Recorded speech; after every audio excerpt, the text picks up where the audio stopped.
Hello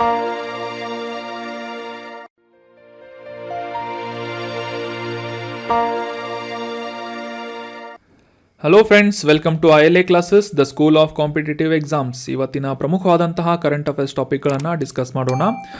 ಇವತ್ತಿನ ಡಿಸ್ಕಷನನ್ನು ಪ್ರಾರಂಭ ಮಾಡೋದಕ್ಕಿಂತ ಮುಂಚೆ ಕಳೆದ ಸೆಷನ್ನಲ್ಲಿ ಕೇಳಲಾದಂತಹ ಪ್ರಶ್ನೆಯ ಸರಿಯಾದ ಉತ್ತರವನ್ನು ಮೊದಲು ತಿಳಿದುಕೊಳ್ಳೋಣ. ಈ ಆರ್ಟಿಫಿಷಿಯಲ್ ಇಂಟೆಲಿಜೆನ್ಸ್ ಅಥವಾ ಕೃತಕ ಬುದ್ಧಿಮತ್ತೆಯ ಬಗ್ಗೆ ಈ ಕೆಳಗಿನ ಯಾವ ಹೇಳಿಕೆ ಸರಿಯಾಗಿದೆ ಅಂತ ಪ್ರಶ್ನೆಯನ್ನು ಕೇಳಲಾಗಿತ್ತು. ಸೊ 4 ಆಪ್ಷನ್ಗಳಲ್ಲಿ ಕರೆಕ್ಟ್ ಆನ್ಸರ್ ಯಾವುದು ಅಂತಂದರೆ ಆಪ್ಷನ್ 3. ಈ ಕೃತಕ ಬುದ್ಧಿಮತ್ತೆ ಎನ್ನುವ ಒಂದು ಕ್ಷೇತ್ರ ಏನಿದೆ, ಮುಖ್ಯವಾಗಿ ಬುದ್ಧಿವಂತ ಯಂತ್ರಗಳನ್ನು ಅಭಿವೃದ್ಧಿಪಡಿಸುವ ನಿಟ್ಟಿನಲ್ಲಿ ಗುರಿಯನ್ನು ಹೊಂದಿದಂತಹ ಒಂದು ಕ್ಷೇತ್ರವಾಗಿದೆ ಅಥವಾ ಫೀಲ್ಡ್ ಆಗಿದೆ. ಸೊ ಯಾವ ರೀತಿ ಮಾನವ ತನ್ನ ವೈಚಾರಿಕ ಮತ್ತು ಗ್ರಹಿಕೆಯ ಸಾಮರ್ಥ್ಯವನ್ನು ಹೊಂದಿರ್ತಾನೆ, ಅದೇ ರೀತಿಯಾದಂತಹ ಒಂದು ಸಾಮರ್ಥ್ಯವನ್ನು ಈ ರೋಬೋಟ್ಗಳಲ್ಲಿ ಅಥವಾ ಯಂತ್ರಗಳಲ್ಲಿ ತುಂಬುವಂತಹ ಒಂದು ಸಾಮರ್ಥ್ಯವನ್ನು ಹೊಂದಿದಂತಹ ಯಂತ್ರಗಳನ್ನು ಅಭಿವೃದ್ಧಿಪಡಿಸುವಂತಹ ಗುರಿಯನ್ನು ಈ ಕೃತಕ ಬುದ್ಧಿಮತ್ತೆ ಅನ್ನುವ ಕ್ಷೇತ್ರ ಹೊಂದಿದೆ. ಸೊ ಆಪ್ಷನ್ 3 ಅಂತ ಕರೆಕ್ಟಾಗಿ ಆನ್ಸರ್ ನೀಡಿದಂತಹ ಎಲ್ಲ ಸ್ಟೂಡೆಂಟ್ಸ್ಗಳಿಗೆ ಕಾಂಗ್ರ್ಯಾಚುಲೇಷನ್ಸ್. ಇದೇ ರೀತಿ ಡಿಸ್ಕಷನ್ನಲ್ಲಿ ಭಾಗವಹಿಸ್ತಾ ಇರಿ. ಕರೆಕ್ಟ್ ಆನ್ಸರನ್ನು ಕಮೆಂಟ್ ಬಾಕ್ಸ್ನಲ್ಲಿ ಕಮೆಂಟ್ ಮಾಡ್ತೀಯ ಇದೆ ಅಂತ ಹೇಳ್ತಾ ಇವತ್ತಿನ ಪ್ರಶ್ನೆಯನ್ನು ನೋಡೋಣ. ಸಿಖ್ ಧರ್ಮದ ಕೊನೆಯ ಗುರು ಯಾರು ಅಂತ ಪ್ರಶ್ನೆ ಇದ್ದು, ಆಪ್ಷನ್ಗಳಲ್ಲಿ ಗುರು ತೇಗ್ ಬಹಾದೂರ್, ಆಪ್ಷನ್ 2 ಗುರು ಗೋವಿಂದ್ ಸಿಂಗ್, ಆಪ್ಷನ್ 3 ಗುರು ಹರ್ ಕೃಷ್ಣ, ಆಪ್ಷನ್ 4 ಗುರು ಅಂಗದ್ ಅಂತ ಇದೆ. ಈ 4 ಆಪ್ಷನ್ಗಳಲ್ಲಿ ನಿಮ್ಮ ಆನ್ಸರನ್ನು ಕಮೆಂಟ್ ಬಾಕ್ಸ್ನಲ್ಲಿ ಕಮೆಂಟ್ ಮಾಡಿ. ಮುಂದಿನ ಸೆಷನ್ನಲ್ಲಿ ಕರೆಕ್ಟ್ ಆನ್ಸರನ್ನು ತಿಳಿದುಕೊಳ್ಳೋಣ. ಸಿಖ್ ಧರ್ಮದ ಕೊನೆಯ ಗುರು ಯಾರು ಅಂತ ಕಮೆಂಟ್ ಬಾಕ್ಸ್ನಲ್ಲಿ ಕಮೆಂಟ್ ಮಾಡಿ. ILA ಕ್ಲಾಸಸ್ ಧಾರವಾಡನಲ್ಲಿ ಹೊಸ ಬ್ಯಾಚ್ಗಳು ಪ್ರಾರಂಭವಾಗ್ತಾ ಇವೆ. ಹೊಸ KAS, PSI, PC ಬ್ಯಾಚ್ಗಳು ಪ್ರಾರಂಭವಾಗ್ತಾ ಇದ್ದು, ಇಂಟ್ರೆಸ್ಟ್ ಇರುವಂತಹ ಅಭ್ಯರ್ಥಿಗಳು ILA ಕ್ಲಾಸಸ್ ಗಟ್ಟು ಸ್ಕ್ವೇರ್ ಬಿಲ್ಡಿಂಗ್ನ ಸಪ್ತಾಪುರ ಬ್ರಾಂಚ್ಗೆ ಭೇಟಿ ನೀಡುವುದರ ಮೂಲಕ ಅಡ್ಮಿಷನ್ ಮಾಡ್ಕೋಬಹುದು. ನಿಮ್ಮ ಯಾವುದೇ ಕ್ವೇರೀಸ್ಗಳು ಇದ್ದರೆ ಕೆಳಗೆ ತಿಳಿಸಲಾದಂತಹ ಕಾಂಟ್ಯಾಕ್ಟ್ ನಂಬರನ್ನು ಸಂಪರ್ಕಿಸುವುದರ ಮೂಲಕ ಕ್ವೇರೀಸ್ಗಳನ್ನು ಕ್ಲಿಯರ್ ಮಾಡಿಕೊಂಡು ಅಡ್ಮಿಷನ್ ಮಾಡ್ಕೋಬಹುದಾಗಿದೆ. ಕಾಂಟ್ಯಾಕ್ಟ್ ನಂಬರ್ 9353312470 ಅಂತ. ಇನ್ನೂ ಹೆಚ್ಚಿನ ಮಾಹಿತಿಗಾಗಿ ಈ ಕೆಳಗಿನ ಕಾಂಟ್ಯಾಕ್ಟ್ ನಂಬರ್ಗೆ ಸಂಪರ್ಕಿಸಿ. ನಮ್ಮ ಯೂಟ್ಯೂಬ್ ಚಾನಲ್ಗೆ ಹೊಸದಾಗಿ ಭೇಟಿ ನೀಡ್ತಾ ಇದ್ದರೆ ಸಬ್ಸ್ಕ್ರೈಬ್ ಮಾಡಿ, ಬೆಲ್ ಐಕಾನನ್ನು ಕ್ಲಿಕ್ ಮಾಡಿ. ಇದರಿಂದ ನಾವು ಅಪ್ಲೋಡ್ ಮಾಡುವಂಥ ಎಲ್ಲ ವಿಡಿಯೋಗಳ ನೋಟಿಫಿಕೇಶನ್ಗಳನ್ನು ನೀವು ಇನ್ಸ್ಟಂಟ್ ಆಗಿ ಪಡ್ಕೋಬಹುದಾಗಿದೆ. ಈಗ ಡಿಸ್ಕಸ್ ಮಾಡ್ತಾ ಇರುವಂತಹ ಕರೆಂಟ್ ಅಫೇರ್ಸ್ ನೋಟ್ಸ್ಗಳನ್ನು ಫ್ರೀಯಾಗಿ ಡೌನ್ಲೋಡ್ ಮಾಡಿಕೊಳ್ಳಲು ನಮ್ಮ ಟೆಲಿಗ್ರಾಮ್ ಚಾನಲ್ ILA ಕ್ಲಾಸಸ್ಸನ್ನು ಸಬ್ಸ್ಕ್ರೈಬ್ ಮಾಡಿ. ಇನ್ನು ಇವತ್ತಿನ ಆರ್ಟಿಕಲ್ಗೆ ಸಂಬಂಧಿಸಿದಂತಹ ಮೊದಲ ಪ್ರಶ್ನೆಯನ್ನು ನೋಡೋದಾದರೆ, ಈ ಕೆಳಗಿನ ಯಾವ ಭಾರತೀಯ ರಾಣಿಯು ದಾರ್ಶನಿಕ ರಾಣಿ ಅಥವಾ ದಿ ಫಿಲಾಸಫರ್ ಕ್ವೀನ್ ಅಂತ ಬಿರುದನ್ನು ಪಡೆದುಕೊಂಡಿದ್ದರು ಅಂತ ಪ್ರಶ್ನೆ ಇದ್ದು, ಆಪ್ಷನ್ಗಳಲ್ಲಿ ರಾಣಿ ಅಬ್ಬಕ್ಕ ಚೌಟಾ, ಆಪ್ಷನ್ 2 ರಾಣಿ ಅಹಲ್ಯಾಬಾಯಿ ಹೋಳ್ಕರ್, ಆಪ್ಷನ್ 3 ರಾಣಿ ತಾರಾಬಾಯಿ ಭೋಸ್ಲೆ ಅಥವಾ ಆಪ್ಷನ್ 4 ರಜಿಯಾ ಸುಲ್ತಾನ ಅಂತ ಇದೆ. ಸರಿಯಾದ ಉತ್ತರ ಆಪ್ಷನ್ 2 ರಾಣಿ ಅಹಲ್ಯಾಬಾಯಿ ಹೋಳ್ಕರ್ ಅವರು ಬ್ರಿಟಿಷರಿಂದ ದಾರ್ಶನಿಕ ರಾಣಿ ಅಥವಾ ದಿ ಫಿಲಾಸಫರ್ ಕ್ವೀನ್ ಅನ್ನುವ ಒಂದು ಬಿರುದನ್ನು ಪಡೆದುಕೊಂಡಿದ್ದರು. ಸೊ ಹೀಗಾಗಿ ರೀಸೆಂಟಾಗಿ ಈ ರಾಣಿ ಅಹಲ್ಯಾಬಾಯಿ ಹೋಳ್ಕರ್ ಅವರ ಒಂದು ಹೆಸರು ನ್ಯೂಸ್ನಲ್ಲಿತ್ತು. ಕಾಂಟೆಕ್ಸ್ಟನ್ನು ಅರ್ಥ ಮಾಡಿಕೊಳ್ಳೋದರೊಂದಿಗೆ ಏನು ಅಂತ ತಿಳ್ಕೋಣ. ಮಹಾರಾಷ್ಟ್ರ ರಾಜ್ಯದಲ್ಲಿ ಈ 18ನೇ ಶತಮಾನದಲ್ಲಿ ಜೀವಿಸಿದ್ದಂತಹ ಪ್ರಸಿದ್ಧ ಮಾಳವ ರಾಣಿ ಅಹಲ್ಯಾಬಾಯಿ ಹೋಳ್ಕರ್ ಅವರ ಹೆಸರನ್ನು ಪುಣ್ಯಶ್ಲೋಕ ಅಹಲ್ಯಾದೇವಿ ಹೋಳ್ಕರ್ ನಗರ ಅಂತ ಈಗ ಪ್ರಚಲಿತದಲ್ಲಿರುವಂತಹ ಅಥವಾ ವರ್ತಮಾನದಲ್ಲಿರುವಂತಹ ಅಹಮದ್ ನಗರ, ಈ ಒಂದು ನಗರಕ್ಕೆ ಹೆಸರನ್ನು ಮರುನಾಮಕರಣ ಮಾಡಬೇಕು ಅಂತ ನಿರ್ಧಾರ ಮಾಡಲಾಗಿದೆ ಅಂತ ಕಾಂಟೆಕ್ಸ್ಟ್ನಲ್ಲಿತ್ತು ಮಹಾರಾಷ್ಟ್ರ ಸರ್ಕಾರದಿಂದ. ಸೊ ಹೀಗಾಗಿ ಅಹಲ್ಯಾಬಾಯಿ ಹೋಳ್ಕರ್ ಅವರು ನ್ಯೂಸ್ನಲ್ಲಿರೋದ್ರಿಂದ ಇವರ ಕುರಿತಾದಂತಹ ಕೆಲವೊಂದಿಷ್ಟು ಪ್ರಮುಖ ಮಾಹಿತಿಗಳನ್ನು ಈ ಆರ್ಟಿಕಲ್ನಲ್ಲಿ ಡಿಸ್ಕಸ್ ಮಾಡೋಣ. ಈ ಮಧ್ಯಕಾಲೀನ ಭಾರತದ ಮಹಿಳಾ ಆಡಳಿತಗಾರರಲ್ಲಿ ಪ್ರಮುಖರಾಗಿ ಅಹಲ್ಯಾಬಾಯಿ ಹೋಳ್ಕರ್ ಅವರು ಕೂಡ ಒಂದು ಪಟ್ಟಿಯಲ್ಲಿ ಬರುತ್ತಾರೆ. 1733ರಲ್ಲಿ ತಮ್ಮ 8ನೇ ವಯಸ್ಸಿನಲ್ಲಿ ಖಂಡೇರಾವ್ ಹೋಳ್ಕರ್ ಅವರನ್ನು ಅಹಲ್ಯಾಬಾಯಿ ಹೋಳ್ಕರ್ ಅವರು ಮದುವೆ ಆಗ್ತಾರೆ. ನಂತರ 1754ರಲ್ಲಿ ನಡೆದಂತಹ ಈ ಬ್ಯಾಟಲ್ ಆಫ್ ಕುಂಭೇರ್ ಅಥವಾ ಕುಂಬೇರ್ ಕದನದಲ್ಲಿ ಇವರ ಪತಿಯಾದಂತಹ ಖಂಡೇರಾವ್ ಅವರನ್ನು ಈ ಅಹಲ್ಯಾಬಾಯಿ ಹೋಳ್ಕರ್ ಅವರು ಕಳೆದುಕೊಳ್ತಾರೆ. ಸೊ ನಂತರದ ದಿನಗಳಲ್ಲಿ ಈ ಸಾಮ್ರಾಜ್ಯದ ಜವಾಬ್ದಾರಿಯನ್ನು ವಹಿಸಿಕೊಂಡಂತಹ ಅಹಲ್ಯಾಬಾಯಿ ಹೋಳ್ಕರ್ ಅವರು ಮಾಳ್ವಾ ಪ್ರದೇಶದಲ್ಲಿ ಸಾಕಷ್ಟು ಕೋಟೆಗಳನ್ನು, ರಸ್ತೆಗಳನ್ನು ನಿರ್ಮಿಸಿದಂತಹ ಒಂದು ಕೀರ್ತಿಗೆ ಪಾತ್ರರಾಗುತ್ತಾರೆ. ಅಷ್ಟೇ ಅಲ್ಲದೆ ಈ ಹಬ್ಬಗಳನ್ನು ಪ್ರಾಯೋಜಿಸುವುದರಲ್ಲಿ ಮತ್ತು ಅನೇಕ ಹಿಂದೂ ದೇವಾಲಯಗಳಿಗೆ ದೇಣಿಗೆಯನ್ನು ನೀಡುವಂತಹ ಪ್ರಮುಖ ಕಾರ್ಯಗಳನ್ನು ಅಹಲ್ಯಾಬಾಯಿ ಹೋಳ್ಕರ್ ಅವರು ಮಾಡಿದ್ದಾರೆ.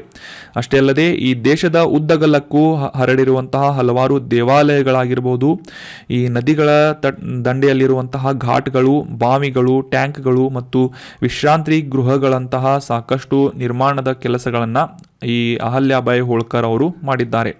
ಸೊ ನೀವು ಕಾಶಿಗೆ ಯಾವಾಗಾದರೂ ಭೇಟಿ ನೀಡಿದರೆ ಆ ಒಂದು ಸಂದರ್ಭದಲ್ಲಿ ಈ ಅಹಲ್ಯಾಬಾಯಿ ಹೋಳ್ಕರ್ ಅವರು ನಿರ್ಮಾಣ ಮಾಡಲಾದಂತಹ ಒಂದು ಗಂಗಾ ನದಿಯ ದಂಡೆಯಲ್ಲಿರುವಂತಹ ಘಾಟನ್ನು, ಅವರ ಹೆಸರ ಮೇಲೆ ನಿರ್ಮಾಣ ಮಾಡಲಾದಂತಹ ಘಾಟನ್ನು ವಿಸಿಟ್ ಮಾಡಿ. ತುಂಬ ಸುಂದರವಾದಂತಹ ಘಾಟ್ ಆಗಿದೆ. ಸೊ ಇನ್ನು ಮರಾಠ ಕವಿಯಾದಂತಹ ಮೊರೋಪಂತ್ ಅವರು, ಶಾಹಿರ್ ಅನಂತ್ ಗಾಂಧಿ, ಸಂಸ್ಕೃತ ವಿದ್ವಾಂಸರಾದಂತಹ ಖುಷಾಲಿ ರಾಮ್ ರಂತಹ ದಿಗ್ಗಜರನ್ನು ಈ ಅಹಲ್ಯಾಬಾಯಿ ಹೋಳ್ಕರ್ ಅವರು ತಮ್ಮ ರಾಜಧಾನಿಗೆ ಸ್ವಾಗತ ಮಾಡಿದರು, ಅವರಿಗೆ ಸತ್ಕಾರವನ್ನು ಕೂಡ ಮಾಡಿದರು. ಸೊ ಹೀಗಾಗಿ ಇವರು ಮಾಡಿದಂತಹ ಈ ಕಾರ್ಯಗಳನ್ನು ಗಮನಿಸಿದಂತಹ ವ್ಯಾಪಕ ರಾಜಕೀಯ ರಂಗದ ಅಬ್ಸರ್ವರ್ ಆದಂತಹ ಬ್ರಿಟಿಷ್ ಇತಿಹಾಸಕಾರ ಜಾನ್ ಕೀ ಅವರು ಅಹಲ್ಯಾಬಾಯಿ ಹೋಳ್ಕರ್ ಅವರಿಗೆ ದಾರ್ಶನಿಕ ರಾಣಿ ಅಥವಾ ದಿ ಫಿಲಾಸಫರ್ ಕ್ವೀನ್ ಅನ್ನುವ ಒಂದು ಬಿರುದನ್ನು ನೀಡಿದ್ದಾರೆ. ಸೊ ನೆನ್ಪಿಟ್ಕೊಳ್ಳಿ, ದಿ ಫಿಲಾಸಫರ್ ಕ್ವೀನ್ ಅಥವಾ ದಾರ್ಶನಿಕ ರಾಣಿ ಅಂತ ಬಿರುದನ್ನು ಪಡೆದಂತಹ ಭಾರತದ ಏಕಮಾತ್ರ ರಾಣಿ ಯಾರು ಅಂತಂದರೆ ಅಹಲ್ಯಾಬಾಯಿ ಹೋಳ್ಕರ್ ಅವರಾಗಿದ್ದಾರೆ. ಇವರು ಪ್ರಮುಖವಾಗಿ ಮಾಳ್ವಾ ಪ್ರಸ್ಥಭೂಮಿ ಅಥವಾ ಈ ಮಾಳ್ವಾ ರಾಜವಂಶಕ್ಕೆ ಸೇರಿದಂತಹ ರಾಣಿಯಾಗಿದ್ದರು. ಇನ್ನು ಮುಂದಿನ ಪ್ರಶ್ನೆಯನ್ನು ನೋಡೋಣ. ಭಾರತದಲ್ಲಿ ಬ್ರಾಹ್ಮೋಸ್ ಅನ್ನುವ ಕ್ಷಿಪಣಿ, ಭಾರತ ಮತ್ತು ರಷ್ಯಾಗಳ ನಡುವೆ ಡೆವಲಪ್ ಮಾಡಲಾದಂತಹ ಈ ಒಂದು ಕ್ಷಿಪಣಿ, ಇದರ ಸಂಯೋಜಿತ ಮೊದಲ ಪರೀಕ್ಷಾ ಅಭಿವೃದ್ಧಿಯನ್ನು ಯಾವಾಗ ನಡೆಸಲಾಗಿತ್ತು? ಇದರ ಫಸ್ಟ್ ಟೈಮ್ ಟೆಸ್ಟ್ ಫೈರನ್ನು ಅಂದರೆ ಟೆಸ್ಟ್ ಲಾಂಚನ್ನು ಯಾವಾಗ ಮಾಡಲಾಗಿತ್ತು ಅಂತ ಪ್ರಶ್ನೆ ಇದ್ದು, ಆಪ್ಷನ್ಗಳಲ್ಲಿ 1999, ಆಪ್ಷನ್ 2 2001, ಆಪ್ಷನ್ 3 2015 ಅಥವಾ 2022 ಅಂತ ಇದೆ.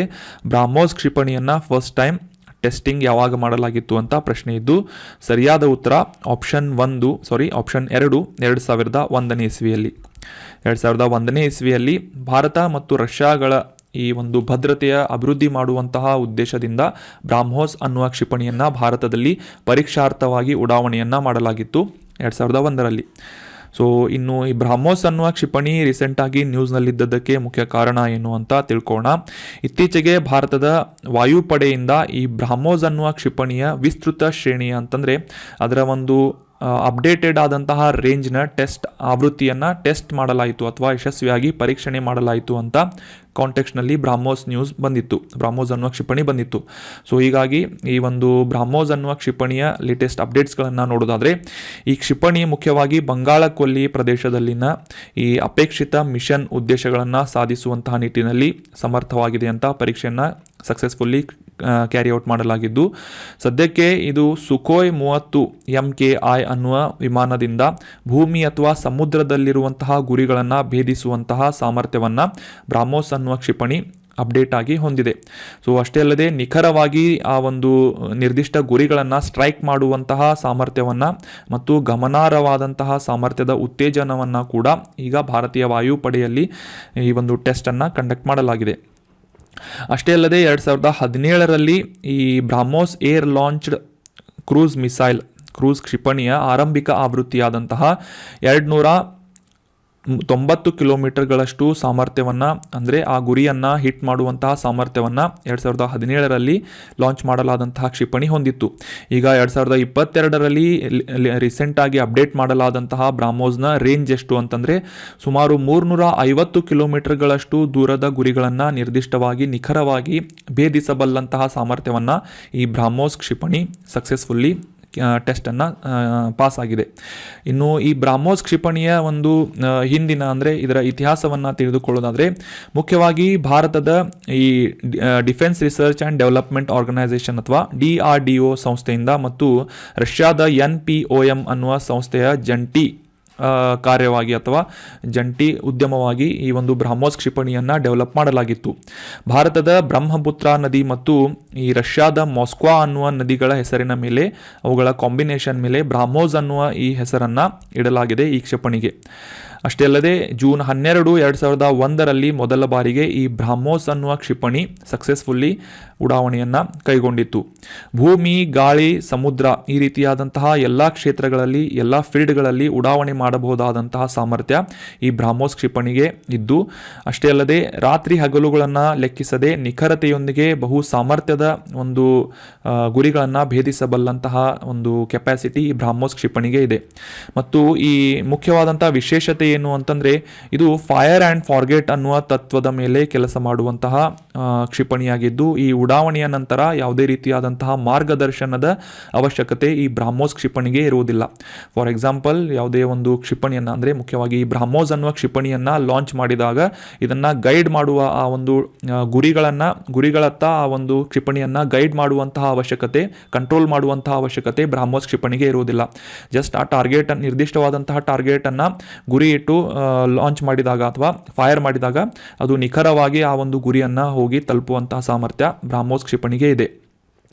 ಶಬ್ದದ ವೇಗಕ್ಕಿಂತ ಸುಮಾರು 3 ಪಟ್ಟು ಹೆಚ್ಚು ವೇಗದಲ್ಲಿ ಚಲಿಸಬಲ್ಲಂತಹ ಸಾಮರ್ಥ್ಯ ಈ ಬ್ರಹ್ಮೋಸ್ ಕ್ಷಿಪಣಿಗೆ ಇದ್ದು, ಮಾಕ್ 2.8 ಅನ್ನುವ ಈ ಒಂದು ವೇಗವನ್ನು ತಲುಪಬಲ್ಲಂತಹ ಸಾಮರ್ಥ್ಯ ಈ ಬ್ರಹ್ಮೋಸ್ ಕ್ಷಿಪಣಿಗೆ ಇದೆ. ಸೊ ಈ ಮಾಕ್ ನಂಬರ್ ಬಗ್ಗೆ ನಾವು ಸಾಕಷ್ಟು ಬಾರಿ ಅಂದರೆ ರೀಸೆಂಟಾಗಿ ನಾವು ಈ ಒಂದು ಆರ್ಟಿಕಲ್ನಲ್ಲಿ ಡಿಸ್ಕಸ್ ಮಾಡಿದ್ವಿ. ಯಾವ ರೀತಿಯಾಗಿ ಶಬ್ದದ ವೇಗಕ್ಕಿಂತ ಹೆಚ್ಚಾದಂತಹ ಒಂದು ವೇಗವನ್ನು ತಲುಪಬಲ್ಲಂತಹ ಕ್ಷಿಪಣಿಯಾಗಿರ್ಬೋದು ಅಥವಾ ಈ ಏರ್ಕ್ರಾಫ್ಟ್ಗಳಾಗಿರ್ಬೋದು, ಇವುಗಳನ್ನು ಮಾಕ್ ಅನ್ನುವ ಮಾನದ ಮೂಲಕ ಕ್ಯಾಲ್ಕುಲೇಟ್ ಮಾಡಲಾಗುತ್ತೆ ಅಥವಾ ಮೇಜರ್ ಮಾಡಲಾಗುತ್ತೆ ಅಂತ ಡಿಸ್ಕಸ್ ಮಾಡಿದ್ವಿ. ಸೊ ನೀವು ನೋಡಿಲ್ಲ ಅಂತಂದರೆ ಆ ಒಂದು ಆರ್ಟಿಕಲನ್ನು ಅಥವಾ ಆ ಒಂದು ದಿನದ ಡಿಸ್ಕಷನನ್ನು ನೋಡ್ಬೋದಾಗಿದೆ. ಇನ್ನು that was all about BrahMos missile. ಈಗ ರೀಸೆಂಟಾಗಿ ಇದರ ರೇಂಜನ್ನು ಅಪ್ಡೇಟ್ ಮಾಡಲಾಗಿದ್ದು, ಸುಮಾರು 350 ಕಿಲೋಮೀಟರ್ಗಳಷ್ಟು ದೂರದ ಗುರಿಯನ್ನು ಭೇದಿಸಬಲ್ಲಂತಹ ಸಾಮರ್ಥ್ಯ ಈ ಬ್ರಹ್ಮೋಸ್ ಕ್ಷಿಪಣಿ ಹೊಂದಿದೆ. ಇನ್ನು ಮುಂದಿನ ಪ್ರಶ್ನೆಯನ್ನು ನೋಡೋಣ. ಈ ಎಥಲೀನ್ ಗ್ಲೈಕೋಲ್ ಅನ್ನುವ ರಾಸಾಯನಿಕ ರೀಸೆಂಟಾಗಿ ನ್ಯೂಸ್ನಲ್ಲಿತ್ತು. ಸೊ ಈ ಎಥಲೀನ್ ಗ್ಲೈಕೋನ್ ಬಗ್ಗೆ ಈ ಕೆಳಗಿನ ಯಾವ ಹೇಳಿಕೆ ಸರಿಯಾಗಿದೆ ಅಂತ ಪ್ರಶ್ನೆ ಇದೆ. ಆಪ್ಷನ್ಗಳಲ್ಲಿ ಇದು ಕಚ್ಚಾ ತೈಲ ಸಂಸ್ಕರಣಾಗಾರದಲ್ಲಿ, ಕ್ರೂಡ್ ಆಯಿಲ್ ರಿಫೈನರಿಗಳಲ್ಲಿ ಬಳಸಲಾಗುವಂತಹ ಅತಿ ಹೆಚ್ಚು ಇನ್ಫ್ಲಾಮೇಬಲ್ ದ್ರವವಾಗಿದೆ ಅಥವಾ ದಹಿಸುವಂತಹ ದ್ರವವಾಗಿದೆ ಅಂತ ಇದೆ. ಆಪ್ಷನ್ 2, ಇದರ ಔಷಧೀಯ ಗುಣಮಟ್ಟದಿಂದಾಗಿ ಇದನ್ನು ಔಷಧೀಯ ಉದ್ಯಮಗಳಲ್ಲಿ ಬಳಸಲಾಗುತ್ತೆ ಅಂತ ಇದೆ. ಆಪ್ಷನ್ 3, ಇದು ವಿಷಪೂರಿತವಾದಂತಹ ದ್ರವವಾಗಿದ್ದು ಸೇವಿಸಿದರೆ ಮನುಷ್ಯರಿಗೆ ಹಾನಿಯುಂಟು ಮಾಡುತ್ತದೆ ಅಂತ ಆಪ್ಷನ್ 3 ಹೇಳ್ತಾ ಇದೆ. ಆಪ್ಷನ್ 4 ಮೇಲಿನ ಯಾವುದೂ ಅಲ್ಲ ಅಂತ ಇದ್ದು ಸರಿಯಾದ ಉತ್ತರ ಆಪ್ಷನ್ 3. ಈ ಎಥಲೀನ್ ಗ್ಲೈಕೋಲ್ ಅನ್ನುವುದು ವಿಷಪೂರಿತವಾದಂತಹ ದ್ರವವಾಗಿದ್ದು ಇದನ್ನು ಸೇವನೆ ಮಾಡಿದರೆ, ಕನ್ಸ್ಯೂಮ್ ಮಾಡಿದರೆ ಮನುಷ್ಯರಿಗೆ ಆಹುತಿಯನ್ನು ಅಥವಾ ಪ್ರಾಣಾಪಾಯವನ್ನು ತರುವಂತಹ ಸಾಮರ್ಥ್ಯ ಈ ಎಥಲೀನ್ ಗ್ಲೈಕೋಲ್ಗೆ ಇದೆ. So option 3 is right answer. So ರೀಸೆಂಟಾಗಿ ಈ ಎಥಲೀನ್ ಗ್ಲೈಕೋಲ್ ನ್ಯೂಸ್ನಲ್ಲಿ ಯಾಕೆ ಇತ್ತು ಅಂತ ಕಾಂಟೆಕ್ಸ್ಟನ್ನು ಮೊದಲಿಗೆ ಅರ್ಥ ಮಾಡ್ಕೊಳ್ಳೋದಾದರೆ, ಭಾರತ ನಮಗೆಲ್ಲ ಗೊತ್ತಿರುವ ಹಾಗೆ ಈ ಔಷಧೀಯ ಉತ್ಪನ್ನಗಳನ್ನು ಡೆವಲಪ್ ಮಾಡುವುದು ಮತ್ತು ಉತ್ಪಾದನೆ ಮಾಡುವುದರಲ್ಲಿ ಸಾಕಷ್ಟು ಹೆಸರುವಾಸಿಯಾಗಿದೆ.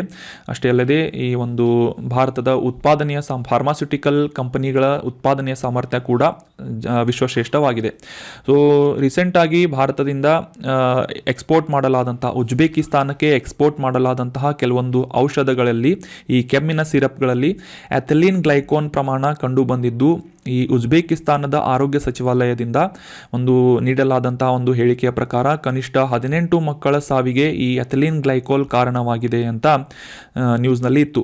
ಸೊ ಹೀಗಾಗಿ ಈ ಕೆಮಿಕಲ್ ಬಗ್ಗೆ exam point of view important ಆಗೋದೇನು ಅಂತಂದರೆ ಈ ಎಥಲೀನ್ ಗ್ಲೈಕೋಲ್ ಏನು ಮತ್ತು ಇದರ ಉಪಯೋಗಗಳು ಏನು ಅಂತ ಎಕ್ಸಾಮ್ಗಳಲ್ಲಿ ಕೇಳ್ಬೋದು. ಸೊ ಹೀಗಾಗಿ ಇದರ ಬಗ್ಗೆ ಕೆಲವೊಂದಿಷ್ಟು ಪ್ರಮುಖ ಮಾಹಿತಿಗಳನ್ನು ತಿಳಿದುಕೊಳ್ಳೋಣ. ಎಥಲೀನ್ ಗ್ಲೈಕೋಲ್ ಅನ್ನೋದು ಬಣ್ಣರಹಿತ ಮತ್ತು ವಾಸನೆ ರಹಿತವಾದಂತಹ ಆಲ್ಕೋಹಾಲ್ ಯುಕ್ತವಾದಂತಹ ಒಂದು ಕಂಪೋಸಿಟ್ ಆಗಿದೆ ಅಥವಾ ಸಂಯುಕ್ತವಾಗಿದೆ. ಸೊ ಇದನ್ನು ಸೇವಿಸಿದರೆ ಆರೋಗ್ಯಕ್ಕೆ ಹಾನಿಯನ್ನುಂಟು ಮಾಡುವಂತಹ ಸಾಮರ್ಥ್ಯ ಎಥಿಲಿನ್ ಗ್ಲೈಕೋಲ್ಗೆ ಇದೆ. ಸಿಹಿ ರುಚಿಯನ್ನು ಹೊಂದಿರುವಂತಹ ಈ ಎಥಿಲಿನ್ ಗ್ಲೈಕೋಲ್ ಮುಖ್ಯವಾಗಿ ರೂಮ್ ಟೆಂಪ್ರೇಚರ್ನಲ್ಲಿ ಒಂದು ದ್ರವವಾಗಿ ಅಥವಾ ಸಿರಪ್ ಆಗಿ ಈ ಒಂದು ಎಥಿಲಿನ್ ಗ್ಲೈಕೋಲನ್ನು ನಾವು ಕಾಣಬಹುದಾಗಿದೆ. ಸೊ ಇದು ಈ ಎಥಿಲಿನ್ ಗ್ಲೈಕೋಲ್ನ ಒಂದು ಗುಣಲಕ್ಷಣ ಆಗಿದ್ದು, ಇದನ್ನು ಉಪಯೋಗ ಮಾಡುವಂತಹ ಕ್ಷೇತ್ರಗಳು ಯಾವುವು ಅಂತಂದರೆ, ಇದನ್ನು ಆಟೋಮೋಟಿವ್ಸ್ಗಳಲ್ಲಿ ಆ್ಯಂಟಿ ಫ್ರೀಸ್ ಆಗಿ ಉಪಯೋಗಿಸಲಾಗುತ್ತೆ. ನಮಗೆಲ್ಲ ಗೊತ್ತಿರುವ ಹಾಗೆ ಈ ಉತ್ತರ ಧ್ರುವ ಅಥವಾ ದಕ್ಷಿಣ ಧ್ರುವದಲ್ಲಿರುವಂತಹ ಕೆಲವೊಂದಿಷ್ಟು ದೇಶಗಳಲ್ಲಿ ಚಳಿಗಾಲದಲ್ಲಿ ಹೆಪ್ಪುಗಟ್ಟುವಿಕೆಯಂತಹ ಒಂದು ಟೆಂಪ್ರೇಚರ್ ಇರುತ್ತೆ. ಅಂದರೆ 0 ಡಿಗ್ರಿಗಿಂತ ಕಡಿಮೆಯಾದಂತಹ ಉಷ್ಣಾಂಶ ಇರುವುದರಿಂದ ಆ ಒಂದು ಪ್ರದೇಶಗಳಲ್ಲಿ ಈ ಆಟೋಮೊಬೈಲ್ಗಳಲ್ಲಿ ಬಳಸಲಾಗುವಂತಹ ಇಂಧನದಲ್ಲಿ ಆ್ಯಂಟಿ ಫ್ರೀಸ್ ಆಗಿ ಎಥಿಲೀನ್ ಗ್ಲೈಕೋಲನ್ನು ಉಪಯೋಗಿಸಲಾಗುತ್ತೆ. ಅದರ್ವೈಸ್ ಏನಾಗುತ್ತೆ ಅಂತಂದರೆ ಅದರಲ್ಲಿರುವಂತಹ ಇಂಧನ ಹೆಪ್ಪುಗಟ್ಟಿ ಗಾಡಿ ಚಲಿಸುವಂತಹ ಗಾಡಿ ನಿಂತು ಹೋಗುವಂತಹ ಒಂದು ಸಂದರ್ಭ ಏರ್ಪಾಡಾಗುವುದನ್ನು ತಡೆಗಟ್ಟಲು ಆ್ಯಂಟಿ ಫ್ರೀಸ್ ಆಗಿ ಈ ಎಥಿಲೀನ್ ಗ್ಲೈಕೋಲನ್ನು ಉಪಯೋಗಿಸಲಾಗುತ್ತೆ. ಅಷ್ಟೇ ಅಲ್ಲದೆ ಈ ಪಾಲಿಸ್ಟರ್ ಫೈಬರ್ಗಳನ್ನು ತಯಾರಿಸುವಲ್ಲಿ ಕಚ್ಚಾ ವಸ್ತುವಾಗಿ ಈ ಎಥಿಲೀನ್ ಗ್ಲೈಕೋಲನ್ನು ಉಪಯೋಗ ಮಾಡಲಾಗುತ್ತೆ. ಮತ್ತು ಇನ್ನಿತರ ಕೆಲವೊಂದಿಷ್ಟು ಅಪ್ಲಿಕೇಶನ್ಗಳನ್ನು ನೋಡೋದಾದರೆ ಈ ಹೈಡ್ರಾಲಿಕ್ ಬ್ರೇಕ್ಗಳಲ್ಲಿ ಲಿಕ್ವಿಡ್ ಆಗಿ ಎಥಿಲೀನ್ ಗ್ಲೈಕೋಲನ್ನು ಉಪಯೋಗಿಸಲಾಗ್ತಾ ಇದ್ದು, ಸ್ಟ್ಯಾಂಪ್ ಪ್ಯಾಡ್ಗಳ ಇಂಕ್ಗಳನ್ನು ಅಭಿವೃದ್ಧಿಪಡಿಸುವಲ್ಲಿ ಮತ್ತು ಬಾಲ್ ಪಾಯಿಂಟ್ ಪೆನ್ ನಾವು ಯೂಸ್ ಮಾಡುವಂತಹ ಪೆನ್ ಏನಿವೆ ಅವುಗಳಲ್ಲಿ ಕೂಡ ಈ ಒಂದು ಎಥಿಲೀನ್ ಗ್ಲೈಕೋಲನ್ನು ಉಪಯೋಗಿಸಲಾಗುತ್ತದೆ. ಮತ್ತು ಸಾಲ್ವೆಂಟ್ಸ್ಗಳು ಅಥವಾ ದ್ರಾವಕಗಳಲ್ಲಿ ಕೂಡ ಈ ಒಂದು ರಾಸಾಯನಿಕವನ್ನು ಉಪಯೋಗಿಸಲಾಗಿದ್ದು, ಬಣ್ಣಗಳ ಉತ್ಪಾದನೆಯಲ್ಲಿ ಮತ್ತು ಕಾಸ್ಮೆಟಿಕ್ಸ್ ಅಥವಾ ಸೌಂದರ್ಯವರ್ಧಕಗಳನ್ನು ಉತ್ಪಾದನೆ ಮಾಡುವಲ್ಲಿ ಮತ್ತು ಪ್ಲಾಸ್ಟಿಕ್ಗಳಂತಹ ಸಾಕಷ್ಟು ರೀತಿಯಾದಂತಹ ಉತ್ಪನ್ನಗಳಲ್ಲಿ ಈ ಎಥಿಲೀನ್ ಗ್ಲೈಕೋಲ್ ಅನ್ನುವ ರಾಸಾಯನಿಕವನ್ನು ಬಳಸಲಾಗುತ್ತೆ. ಸೊ ಈಗ ರೀಸೆಂಟಾಗಿ ನ್ಯೂಸ್ನಲ್ಲಿ ನಾವು ನೋಡಿದ್ವಿ, ಈ ಔಷಧಿಗಳಲ್ಲಿ ಈ ಎಥಿಲೀನ್ ಗ್ಲೈಕೋಲ್ನ ಪ್ರಮಾಣ ಕಂಡು ಬಂದಿತ್ತು ಅಂತ. ಸೊ ಆ ರೀತಿಯಾದಂತಹ ಒಂದು ಪ್ರಾಕ್ಟೀಸ್ಗಳು ಕೂಡ ಜಾರಿಯಲ್ಲಿದ್ದು, ಡೈಎಥಿಲೀನ್ ಗ್ಲೈಕೋಲ್ ಮತ್ತು ಎಥಿಲೀನ್ ಗ್ಲೈಕೋಲ್ಗಳು ಈ ಔಷಧಿಯಲ್ಲಿ ಕಲಬೆರಿಕೆಯನ್ನು ಮಾಡುವುದರ ಮೂಲಕ ಈ ದ್ರವ ಔಷಧಗಳಲ್ಲಿ ದ್ರಾವಕಗಳಾಗಿ ಇವುಗಳನ್ನು ಅಕ್ರಮವಾಗಿ ಬಳಸಲಾಗುತ್ತೆ. ಸೊ ಹೀಗಾಗಿ ಈ ಒಂದು ಸಮಸ್ಯೆ ಏರ್ಪಾಡಾಗಿರ್ಬೋದು ಅಂತ ನಾವು ಇನ್ವೆಸ್ಟಿಗೇಷನ್ ಮಾಡಬೇಕಾಗಿದೆ. ಸೊ ಎಥಿಲೀನ್ ಗ್ಲೈಕೋಲ್ನ ಸೇವನೆ ಈ ವ್ಯಕ್ತಿಯ ಮೇಲೆ ಗಂಭೀರ ಆರೋಗ್ಯ ಪರಿಣಾಮಗಳನ್ನು ಉಂಟು ಮಾಡುವಂತಹ ಸಾಮರ್ಥ್ಯ ಈ ಒಂದು ರಾಸಾಯನಿಕಕ್ಕೆ ಇದೆ.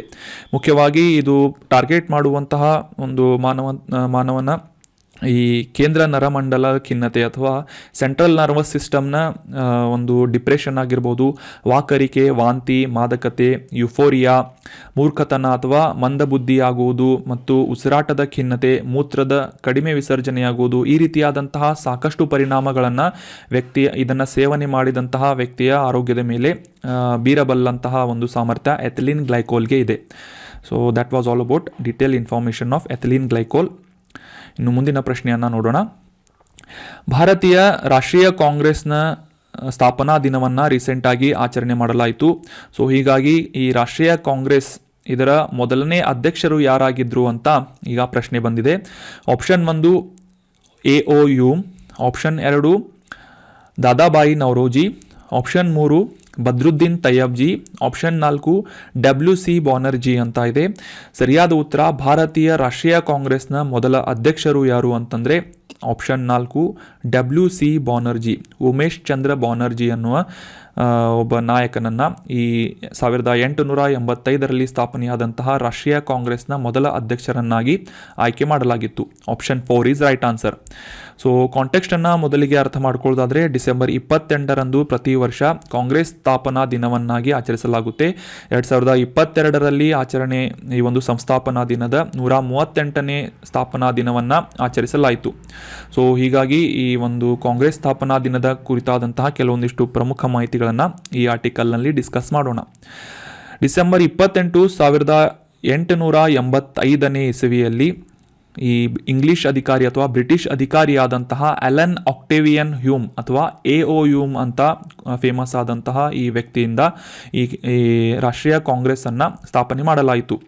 ಸುಮಾರು 72 ಸಮಾಜ ಸುಧಾರಕರು, ಪತ್ರಕರ್ತರು, ವಕೀಲರು ಈ ಬಾಂಬೆಯ ಗೋಕುಲ್ದಾಸ್ ತೇಜ್ಪಾಲ್ ಸಂಸ್ಕೃತ ಕಾಲೇಜಿನಲ್ಲಿ ಈ INCಯ ಮೊದಲ ಅಧಿವೇಶನಕ್ಕೆ ಒಟ್ಟುಗೂಡಿದ್ದರು ಅಂತ ಇತಿಹಾಸವನ್ನು ನಾವು ನೋಡಬಹುದಾಗಿದೆ.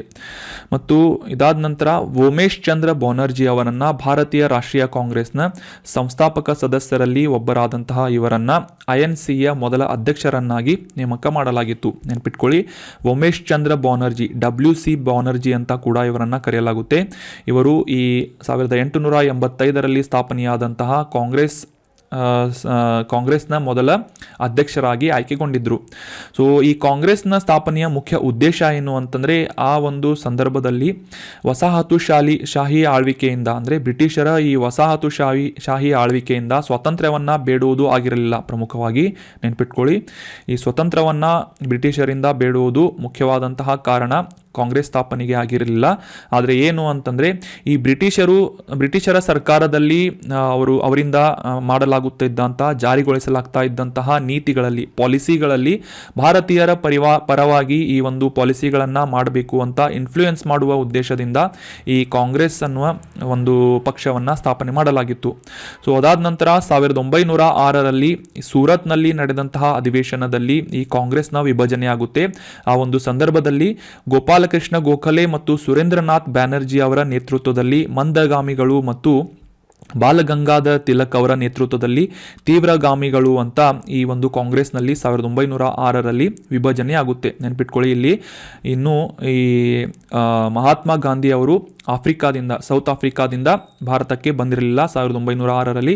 ಆ ಒಂದು ಸಂದರ್ಭದಲ್ಲಿ ಮಂದಗಾಮಿಗಳು ಮತ್ತು ತೀವ್ರಗಾಮಿಗಳು ಅಂತ ಸೂರತ್ ಅಧಿವೇಶನದಲ್ಲಿ ಕಾಂಗ್ರೆಸ್ ವಿಭಜನೆ ಆಗುತ್ತದೆ. ನಂತರದ ದಿನಗಳಲ್ಲಿ ಅಂದರೆ 1915ರ ಹೊತ್ತಿಗೆ ಬಾಂಬೆ ಅಧಿವೇಶನದಲ್ಲಿ ಈ ಎರಡೂ ಗುಂಪುಗಳು ಒಂದಾಗಿ ಕಾಂಗ್ರೆಸ್ ಮತ್ತೆ ಒಂದಾಗಿ ಸೇರಿಕೊಂಡಿದ್ದನ್ನು ನಾವು ಇತಿಹಾಸದಲ್ಲಿ ಕಾಣಬಹುದಾಗಿದೆ. ಸೊ ಸದ್ಯಕ್ಕೆ 2022ನೇ ಇಸವಿಯಲ್ಲಿ ಕಾಂಗ್ರೆಸ್ನ ಸ್ಥಾಪನಾ ದಿನ 138ನೇ ಸ್ಥಾಪನಾ ದಿನವನ್ನು ಆಚರಿಸಲಾಯಿತು. ಇನ್ನು ಮುಂದಿನ ಪ್ರಶ್ನೆಯನ್ನು ನೋಡೋಣ. ಈ ಹಿಮೋಫಿಲಿಯಾ ರೋಗ ಸಾಕಷ್ಟು ಬಾರಿ ನ್ಯೂಸ್ನಲ್ಲಿ ಬರ್ತಾ ಇರುತ್ತೆ. ವಾರ್ಷಿಕವಾಗಿ ಹಿಮೋಫಿಲಿಯಾ ದಿನವನ್ನು ಕೂಡ ಆಚರಿಸಲಾಗುತ್ತೆ. ಸೊ ಈ ಹಿಮೋಫಿಲಿಯಾ ರೋಗದ ಕುರಿತಾದಂತಹ ಈ ಕೆಳಗಿನ ಸ್ಟೇಟ್ಮೆಂಟ್ಗಳಲ್ಲಿ ಯಾವುದು ತಪ್ಪಾಗಿದೆ ಅಂತ ಗುರುತಿಸಬೇಕಾಗಿದ್ದು, ಆಪ್ಷನ್ಗಳಲ್ಲಿ ಇದು ಅಪರೂಪದ ರೋಗಗಳಲ್ಲಿ ಒಂದಾಗಿದೆ ಎಂದು ಪರಿಗಣಿಸಲಾಗಿದೆ ಅಂತ ಇದೆ. ಆಪ್ಷನ್ 2, ಈ ಹಿಮೋಫಿಲಿಯಾ ರೋಗ ಒಂದು ಆನುವಂಶಿಕ ಮತ್ತು ರಕ್ತಸ್ರಾವದ ಕಾಯಿಲೆಯಾಗಿದೆ ಅಂತ ಇದೆ. ಆಪ್ಷನ್ 3, ವ್ಯಾಕ್ಸಿನೇಷನ್ ನಂತರ ಈ ಹಿಮೋಫಿಲಿಯಾ ರೋಗವನ್ನು ಹೊಂದಿದಂತಹ ವ್ಯಕ್ತಿ ಅಸಾಮಾನ್ಯವಾದಂತಹ ರಕ್ತಸ್ರಾವದಂತಹ ರೋಗ ಲಕ್ಷಣಗಳನ್ನು ಅನುಭವಿಸಬೇಕಾಗುತ್ತದೆ ಅಂತ ಇದೆ. ಆಪ್ಷನ್ 4, ಮೇಲಿನ ಯಾವುದೂ ಅಲ್ಲ ಅಂತ ಇದ್ದು ಸರಿಯಾದ ಉತ್ತರ ಆಪ್ಷನ್ 4, ಮೇಲಿನ ಯಾವುದೂ ಅಲ್ಲ ಅನ್ನುವುದು ಕರೆಕ್ಟ್ ಆನ್ಸರ್ ಆಗಿದೆ. ಯಾಕಂತಂದರೆ ಈ ಮೇಲಿನ 3 ಸ್ಟೇಟ್ಮೆಂಟ್ಗಳು ಹಿಮೋಫಿಲಿಯಾದ ಬಗ್ಗೆ ಕರೆಕ್ಟಾಗಿ ಹೇಳಿಕೆಗಳನ್ನು ನೀಡಲಾಗಿದೆ. ಸೊ ಇದು ಅಪರೂಪದ ರೋಗಗಳಲ್ಲಿ ಒಂದಾಗಿದೆ ಅಂತಂದರೆ ಇದು ರೇರ್ ಡಿಸೀಸ್ ಅಂತ ಕನ್ಸಿಡರ್ ಮಾಡಲಾಗುತ್ತೆ ಮತ್ತು ಇದು ವಂಶ ಪಾರಂಪರಿಕವಾಗಿ ಸಾಮಾನ್ಯವಾಗಿ ಕಂಡುಬರುವಂತಹ ರೋಗವಾಗಿದ್ದು, ಈ ಒಂದು ಹಿಮೋಫಿಲಿಯಾ ರೋಗವನ್ನು ಹೊಂದಿದಂತಹ ವ್ಯಕ್ತಿ ರಕ್ತಸ್ರಾವದಂತಹ ಕಾಯಿಲೆಯನ್ನು ಅನುಭವಿಸಬೇಕಾಗುತ್ತೆ, ಅನುಭವಗಳನ್ನು ಎಕ್ಸ್ಪೀರಿಯನ್ಸ್ ಮಾಡಬೇಕಾಗುತ್ತೆ ಮತ್ತು ಈ ವ್ಯಾಕ್ಸಿನೇಷನ್ ಮಾಡಿದ ನಂತರ ಅಸಾಮಾನ್ಯವಾದಂತಹ ರಕ್ತಸ್ರಾವವನ್ನು, ಈ ಒಂದು ರೋಗ ಲಕ್ಷಣವನ್ನು ಹಿಮೋಫಿಲಿಯಾ ಹೊಂದಿದಂತಹ ರೋಗಿ ತೋರಿಸುತ್ತಾರೆ. ಇನ್ನು ಈ ಕಾಂಟೆಕ್ಸ್ಟನ್ನು ಮೊದಲಿಗೆ ಅರ್ಥ ಮಾಡ್ಕೊಳ್ಳೋದಾದರೆ, ಈ ಹಿಮೋಫಿಲಿಯಾಕ್ಕೆ ನಿರ್ದಿಷ್ಟವಾದಂತಹ ಔಷಧ ಇನ್ನೂ ಇಲ್ಲದೆ ಹೋದರೂ ಕೂಡ ಈ ಜೀನ್ ಚಿಕಿತ್ಸೆಯ ಮೂಲಕ ಅಥವಾ ಜೀನ್ ಟ್ರೀಟ್ಮೆಂಟ್ನ ಮೂಲಕ ಈ ಒಂದು ಹಿಮೋಫಿಲಿಯಾ ಬಿ ಕ್ಯಾಟಗರಿಯ ಒಂದು ರೋಗಕ್ಕೆ ಚಿಕಿತ್ಸೆಯನ್ನು ಒದಗಿಸಬಹುದು ಮತ್ತು ಈ ಒಂದು ಚಿಕಿತ್ಸೆಯ ಪರೀಕ್ಷೆ ಏನಿದೆ ಅದರ ಕೊನೆಯ ಹಂತದ ಅಧ್ಯಯನ ನಡೀತಾ ಇದೆ ಅಂತ US ಕಂಪನಿಯಾದಂತಹ ಡ್ರಗ್ ಕಂಪನಿಯಾದಂತಹ, ಅಂದರೆ ಈ ಒಂದು ಔಷಧಿ ತಯಾರು ಮಾಡುವಂತಹ ಕಂಪನಿಯಾದಂತಹ ಫಿಜರ್ ಇನ್ಕಾರ್ಪೊರೇಷನ್ ಈ ಒಂದು ಸಂಸ್ಥೆಯಿಂದ ರೀಸೆಂಟಾಗಿ ಒಂದು ವರದಿಯನ್ನು ನೀಡಲಾಗಿತ್ತು. ಸೊ ಹೀಗಾಗಿ ಈ ಹಿಮೋಫಿಲಿಯಾ ರೋಗ ನ್ಯೂಸ್ನಲ್ಲಿರುವುದರಿಂದ ಇದರ ಬಗ್ಗೆ ಕುರಿತಾದಂತಹ ಕೆಲವೊಂದಿಷ್ಟು ಪ್ರಮುಖ ಅಂಶಗಳನ್ನು ತಿಳಿದುಕೊಳ್ಳೋಣ. ಫಿಜರ್ನಿಂದ ನೀಡಲಾದಂತಹ ಒಂದು ರಿಪೋರ್ಟ್ನ ಪ್ರಕಾರ ಹಿಮೋಫಿಲಿಯಾ ಬಿ ಈ ಮಧ್ಯಮ ತೀವ್ರತೆಯಿಂದ ಮತ್ತು ತೀವ್ರ ಸ್ವರೂಪದ ರೋಗಿಗಳಲ್ಲಿ ರಕ್ತಸ್ರಾವವನ್ನು, ಅದರ ಪ್ರಮಾಣವನ್ನು ಕಡಿಮೆ ಮಾಡುವಂತಹ ನಿಟ್ಟಿನಲ್ಲಿ ಈಗ ಸದ್ಯಕ್ಕೆ ನೀಡಲಾಗ್ತಿದ್ದಂತಹ ಡೋಸ್ಗೆ ಕಂಪೇರ್ ಮಾಡಿದರೆ ಒಂದೇ ಡೋಸನ್ನು ನೀಡುವುದರ ಮೂಲಕ ಆ ಒಂದು ಆರೈಕೆಯನ್ನು ನೀಡುವಂತಹ ಒಂದು ಗುಣಮಟ್ಟ ಉತ್ತಮವಾಗಿಸಬಹುದು ಅಂತ ಈ ಒಂದು ಅಧ್ಯಯನದ ರಿಪೋರ್ಟ್ ಹೇಳ್ತಾ ಇದೆ. ಇಲ್ಲಿ ತೋರಿಸಲಾದಂತಹ ಈ ಒಂದು ಇಮೇಜ್ನ ಮೂಲಕ ನೀವು ಹಿಮೋಫಿಲಿಯಾದ ಬಗ್ಗೆ ಒಂದು ರಫ್ ಐಡಿಯಾವನ್ನು ಹೊಂದಿಕೊಳ್ಳಬಹುದಾಗಿದೆ. ಸೊ ಇದು ಸಾಮಾನ್ಯವಾಗಿ ಆರೋಗ್ಯವಂತ ವ್ಯಕ್ತಿಯ ಒಂದು ರಕ್ತನಾಳವಾಗಿದ್ದು, ಇದರಲ್ಲಿ ಯಾವುದೇ ರೀತಿಯಾದಂತಹ ಒಂದು ಪೆಟ್ಟಾದಂತಹ ಸಂದರ್ಭದಲ್ಲಿ ರಕ್ತಸ್ರಾವವಾಗುವುದು ಸಾಮಾನ್ಯವಾಗಿರುತ್ತೆ. ಆದರೆ ಇಮಿಡಿಯೇಟ್ ಆಗಿ ಆ ಒಂದು ರಕ್ತನಾಳದಲ್ಲಿ ರಕ್ತ ಹೆಪ್ಪುಗಟ್ಟುವ ಒಂದು ಪ್ರಕ್ರಿಯೆಯ ಮೂಲಕ ಆ ಒಂದು ರಕ್ತಸ್ರಾವವನ್ನು ತಡೆಯಬಲ್ಲಂತಹ ಸಾಮರ್ಥ್ಯ ಈ ರಕ್ತದಲ್ಲಿರುವಂತಹ ಪ್ರೋಟೀನ್ಗೆ ಇರುತ್ತೆ. ಇದು ಸಾಮಾನ್ಯವಾಗಿ ಆರೋಗ್ಯವಂತ ವ್ಯಕ್ತಿಯ ರಕ್ತನಾಳದಲ್ಲಿ ನಡೆಯುವಂತಹ ಪ್ರಕ್ರಿಯೆಯಾಗಿದೆ. ಇನ್ನು ಹಿಮೋಫಿಲಿಯಾವನ್ನು ಹೊಂದಿದಂತಹ ವ್ಯಕ್ತಿ ಅಥವಾ ರೋಗಿಗೆ ಯಾವ ರೀತಿಯಾದಂತಹ ಲಕ್ಷಣಗಳು ಕಂಡುಬರುತ್ತವೆ ಅಂತಂದರೆ, ಈ ಒಂದು ರಕ್ತನಾಳಕ್ಕೆ ಯಾವುದೇ ರೀತಿಯಾದಂತಹ ಒಂದು ಧಕ್ಕೆಗಳು ಉಂಟಾದಾಗ ಅಥವಾ ಆ ಒಂದು ಪೆಟ್ಟಾದಂತಹ ಸಂದರ್ಭದಲ್ಲಿ ಕಂಟಿನ್ಯೂಯಸ್ ಆಗಿ ರಕ್ತ ಸ್ರಾವವಾಗುತ್ತದೆ. ಅದಕ್ಕೆ ಯಾವುದೇ ರೀತಿಯಾದಂತಹ ರಕ್ತಸ್ರಾವವನ್ನು ಕಂಟ್ರೋಲ್ ಮಾಡುವಂತಹ ಅಥವಾ ಕ್ಲಾಟ್ ಮಾಡುವಂತಹ ಈ ರಕ್ತವನ್ನು ಹೆಪ್ಪುಗಟ್ಟುವಂತಹ ಪ್ರೋಟೀನ್ ಆ ಒಂದು ರಕ್ತದಲ್ಲಿ ಇಲ್ಲದೆ ಹೋಗುವುದರಿಂದ ಆ ರಕ್ತಸ್ರಾವ ಸತತವಾಗಿ ಕಂಟಿನ್ಯೂಯಸ್ ಆಗಿ ನಡೀತಾ ಇರುತ್ತೆ, ಯಾವುದೇ ರೀತಿಯಾದಂತಹ ಎಕ್ಸ್ಟರ್ನಲ್ ಟ್ರೀಟ್ಮೆಂಟ್ ಕೊಡುವವರೆಗೂ. ಸೊ ಹೀಗಾಗಿ ಈ ರೀತಿಯಾದಂತಹ ರಕ್ತಸ್ರಾವ ಕಂಟಿನ್ಯೂಯಸ್ ಆಗಿ ನಡೆಯುವಂತಹ ವ್ಯಕ್ತಿಗೆ ಹಿಮೋಫಿಲಿಯಾ ರೋಗ ಇದೆ ಅಂತ ನಾವು ಅರ್ಥ ಮಾಡ್ಕೋಬೋದಾಗಿದೆ. ಸೊ ಎಕ್ಸಾಕ್ಟ್ ಆಗಿ ಹಿಮೋಫಿಲಿಯಾ ರೋಗ ಯಾವ ರೀತಿ ಇರುತ್ತೆ ಅಂತ ಅರ್ಥ ಮಾಡ್ಕೊಳ್ಳೋದಾದ್ರೆ, ಇದು ಒಂದು ವಿಶೇಷವಾದಂತಹ ಒಂದು ಮೆಡಿಕಲ್ ಕಂಡೀಷನ್ ಆಗಿದ್ದು, ಈ ಹಿಮೋಫಿಲಿಯಾ ರೋಗವನ್ನು ಹೊಂದಿದಂತಹ ವ್ಯಕ್ತಿ ಸಾಮಾನ್ಯವಾಗಿ ಆನುವಂಶಿಕವಾಗಿ ಅಂದರೆ ಆ ಒಂದು ಈ ಹೆರಿಡಿಟರಿಯಾಗಿ ಈ ಒಂದು ಹಿಮೋಫಿಲಿಯಾ ರೋಗವನ್ನು ಹೊಂದಿರುತ್ತಾನೆ. ಅಷ್ಟೇ ಅಲ್ಲದೆ ಈ ರಕ್ತವನ್ನು ಹೆಪ್ಪುಗಟ್ಟುವಂತಹ ಸಾಮರ್ಥ್ಯ ಆ ಒಂದು ರೋಗವನ್ನು ಹೊಂದಿದಂತಹ ವ್ಯಕ್ತಿಯ ರಕ್ತದಲ್ಲಿ ಆ ಒಂದು ಸ್ಪೆಸಿಫಿಕ್ ಆದಂತಹ ಪ್ರೋಟೀನ್ನ ಪ್ರಮಾಣ ಕಡಿಮೆ ಇರುತ್ತೆ. ಅಷ್ಟೇ ಅಲ್ಲದೆ ಈ ಒಂದು ಜೀನ್ಗಳ ರೂಪಾಂತರದ ಮೂಲಕ ಈ ಒಂದು ಹಿಮೋಫಿಲಿಯಾ ರೋಗ ಉಂಟಾಗ್ತಾ ಇದ್ದು, ಈ ಒಂದು ಹೆಪ್ಪುಗಟ್ಟುವಿಕೆ ಅಂಶದ ಪ್ರೋಟೀನ್ ಇದರಲ್ಲಿ ಸಾಕಷ್ಟು ಕಡಿಮೆ ಪ್ರಮಾಣದಲ್ಲಿ ಅಥವಾ ಕಂಪ್ಲೀಟ್ ಆಗಿ ಇಲ್ಲದೆ ಇರುವಂತಹ ಕಂಡೀಷನನ್ನು ಹಿಮೋಫಿಲಿಯಾ ಅಂತ ಗುರುತಿಸಬಹುದಾಗಿದೆ. ಸೊ ಈ ಸಾಮಾನ್ಯವಾಗಿ ಈ ಹಿಮೋಫಿಲಿಯಾ ರೋಗಗಳು ನಾವು ಸಾಮಾನ್ಯವಾಗಿ ಅರ್ಥ ಮಾಡಿಕೊಳ್ಳುವಂತಹ ಈ 24 ಜೋಡಿಗಳಾದಂತಹ ಕ್ರೋಮೋಸೋಮ್ಗಳಲ್ಲಿ ಲಿಂಗವನ್ನು ನಿರ್ಧರಿಸುವಂತಹ ಎಕ್ಸ್ ಮತ್ತು ವೈ ಕ್ರೋಮೋಸೋಮ್ಗಳು ಅಂತ ನಾವು ರೀಸೆಂಟಾಗಿ ಡಿಸ್ಕಸ್ ಮಾಡಿದ್ವಿ. ಸೊ ಈ ಎಕ್ಸ್ ಕ್ರೋಮೋಸೋಮ್ಗಳಲ್ಲಿ ಕಂಡುಬರುವಂತಹ ಒಂದು ರೋಗ ಈ ಹಿಮೋಫಿಲಿಯಾ ರೋಗ ಆಗಿದೆ. ಸೊ ಸಾಮಾನ್ಯವಾಗಿ ಈ ಎಕ್ಸ್ ಅನ್ನುವ ಕ್ರೋಮೋಸೋಮ್ ಏನಿದೆ ಈ ಪುರುಷ ಲಿಂಗವನ್ನು ನಿರ್ಧಾರ ಮಾಡುವಂತಹ ಒಂದು ಕ್ರೋಮೋಸೋಮ್ ಆಗಿದ್ದು, ಈ ಹಿಮೋಫಿಲಿಯಾ ರೋಗ ಅತಿ ಹೆಚ್ಚಾಗಿ ಮಹಿಳೆಯರಿಗೆ ಕಂಪೇರ್ ಮಾಡಿದರೆ ಪುರುಷರು ಈ ಒಂದು ಹಿಮೋಫಿಲಿಯಾ ರೋಗಕ್ಕೆ ತುತ್ತಾಗಿರುತ್ತಾರೆ. ಇದನ್ನು ಅಪರೂಪದ ಕಾಯಿಲೆ ಅಂತ ಗುರುತಿಸಲಾಗಿದ್ದು, ಅಂದರೆ rarest of the rare disease ಅಂತ ಕನ್ಸಿಡರ್ ಮಾಡಲಾಗಿದ್ದು, 10,000 ಜನರಲ್ಲಿ ಒಬ್ಬರಿಗೆ ಮಾತ್ರ ಈ ಒಂದು ಹಿಮೋಫಿಲಿಯಾ ರೋಗ ಉಂಟಾಗಿರುತ್ತೆ. ಇದು ಸಾಮಾನ್ಯವಾಗಿ ಈ ಜನನದೊಂದಿಗೆ ಹುಟ್ಟುವಂತಹ ಅಥವಾ ಬಂದಿರುವಂತಹ ಆನುವಂಶಿಕವಾದಂತಹ ರೋಗ ಹಿಮೋಫಿಲಿಯಾ ರೋಗ ಆಗಿದೆ. ಸೊ ಈ ರೋಗವನ್ನು ಹೊಂದಿದಂತಹ ವ್ಯಕ್ತಿಗೆ ತನ್ನ ರಕ್ತದಲ್ಲಿ ರಕ್ತಸ್ರಾವವಾಗುವಿಕೆಯನ್ನು ತಡೆಗಟ್ಟುವಂತಹ ಸಾಮರ್ಥ್ಯ ಅಥವಾ ಸ್ಪೆಸಿಫಿಕ್ ಆದಂತಹ ಪ್ರೋಟೀನ್ ಆ ಒಂದು ವ್ಯಕ್ತಿ ಹೊಂದಿರುವುದಿಲ್ಲ. ಸೊ ಇದನ್ನು ಹಿಮೋಫಿಲಿಯಾ ರೋಗ ಅಂತ ಗುರುತಿಸಲಾಗುತ್ತೆ. So that was all about today's articles. ಈಗ ಡಿಸ್ಕಸ್ ಮಾಡಲಾದಂತಹ ಎಲ್ಲ ಆರ್ಟಿಕಲ್ಸ್ಗಳನ್ನು ಮತ್ತೊಮ್ಮೆ ರಿವೈಸ್ ಮಾಡಿಬಿಡೋಣ. ಮೊದಲನೇ ಆರ್ಟಿಕಲ್ನಲ್ಲಿ ಅಹಲ್ಯಾಬಾಯಿ ಹೋಳ್ಕರ್ ಅವರ ಕುರಿತಾದಂತಹ ಕೆಲವೊಂದಿಷ್ಟು ಪ್ರಮುಖ ಮಾಹಿತಿಗಳನ್ನು ತಿಳ್ಕೊಂಡ್ವಿ. ಡೀಟೇಲ್ ಆಗಿ ಇವರ ಕಾಂಟ್ರಿಬ್ಯೂಷನ್ ಯಾವ ರೀತಿಯಾಗಿದೆ ಮತ್ತು ಫಿಲಾಸಫರ್ ಕ್ವೀನ್ ಅಂತ ಇವರಿಗೆ ಬಿರುದನ್ನು ನೀಡಲಾಗಿತ್ತು ಅಂತ ಕೂಡ ತಿಳ್ಕೊಂಡ್ವಿ. ನಂತರದ ಆರ್ಟಿಕಲ್ನಲ್ಲಿ ಬ್ರಾಹ್ಮೋಸ್ ಕ್ಷಿಪಣಿಯನ್ನು ಅಪ್ಡೇಟ್ ಮಾಡಲಾಗಿದೆ ಅಂತ ಡಿಸ್ಕಸ್ ಮಾಡಿದ್ವಿ. ನಂತರದ ಆರ್ಟಿಕಲ್ನಲ್ಲಿ ಈ ಎಥಿಲೀನ್ ಗ್ಲೈಕಾಲ್ ಅನ್ನುವ ಈ ಒಂದು ರಾಸಾಯನಿಕದ ಬಗ್ಗೆ, ಇದರ ಒಂದು ಗುಣಲಕ್ಷಣಗಳು ಮತ್ತು ಇದರ ಪರಿಣಾಮಗಳು, ಯಾವ ರೀತಿಯಾಗಿ ಇದನ್ನು ಉಪಯೋಗಿಸಲಾಗುತ್ತೆ ಅಂತ ಡೀಟೇಲ್ ಆಗಿ ಅಂಡರ್ಸ್ಟ್ಯಾಂಡ್ ಮಾಡ್ಕೊಂಡ್ವಿ. ನಂತರದ ಆರ್ಟಿಕಲ್ನಲ್ಲಿ 138ನೇ ಕಾಂಗ್ರೆಸ್ ಸಂಸ್ಥಾಪನಾ ದಿನವನ್ನು ಡಿಸೆಂಬರ್ 28ರಂದು ಆಚರಿಸಲಾಯಿತು ಅಂತ ತಿಳ್ಕೊಂಡ್ವಿ. ನಂತರ ಯಾವ ರೀತಿಯಾಗಿ ಕಾಂಗ್ರೆಸ್ ಸ್ಥಾಪನೆ ಆಯಿತು, ಅದರ ಉದ್ದೇಶ ಏನಾಗಿತ್ತು, ಯಾವ ರೀತಿ ನಂತರದ ದಿನಗಳಲ್ಲಿ ವಿಭಜನೆಯಾಗಿ ಮತ್ತೆ ಈ ಒಂದು ಕಾಂಗ್ರೆಸ್ ಒಂದಾಯಿತು ಅಂತ ಕೂಡ ತಿಳ್ಕೊಂಡ್ವಿ. ನಂತರದ ಆರ್ಟಿಕಲ್ನಲ್ಲಿ ಹಿಮೋಫಿಲಿಯಾ ಅನ್ನುವ ರೋಗದ ಡೀಟೇಲ್ ಆದಂತಹ ಒಂದು ಇನ್ಫಾರ್ಮೇಷನನ್ನು ಡಿಸ್ಕಸ್ ಮಾಡಿದ್ವಿ. ನಿಮಗೆಲ್ಲ ಈಗ ಕಾನ್ಸೆಪ್ಟ್ ಕ್ಲಿಯರ್ ಆಗಿದೆ ಅಂತ ಅನ್ಕೋತೀನಿ. ನಿಮ್ಮ ಯಾವುದೇ ಡೌಟ್ಸ್ಗಳಿದ್ರೆ ಕಮೆಂಟ್ ಬಾಕ್ಸ್ನಲ್ಲಿ ಕಮೆಂಟ್ ಮಾಡಿ, ನಿಮ್ಮ ಯಾವುದೇ ಸಜೆಷನ್ಗಳಿದ್ರೆ ಕಮೆಂಟ್ ಬಾಕ್ಸ್ನಲ್ಲಿ ಕಮೆಂಟ್ ಮಾಡಿ ಅಂತ ಹೇಳ್ತಾ thank you so much for joining the discussion. ಈಗ ಇಯರ್ ಎಂಡ್ ಆಗ್ತಾ ಇರೋದ್ರಿಂದ ಹೊಸ ವರ್ಷದ ಶುಭಾಶಯಗಳು in advance. Thank you so much. Have a nice day.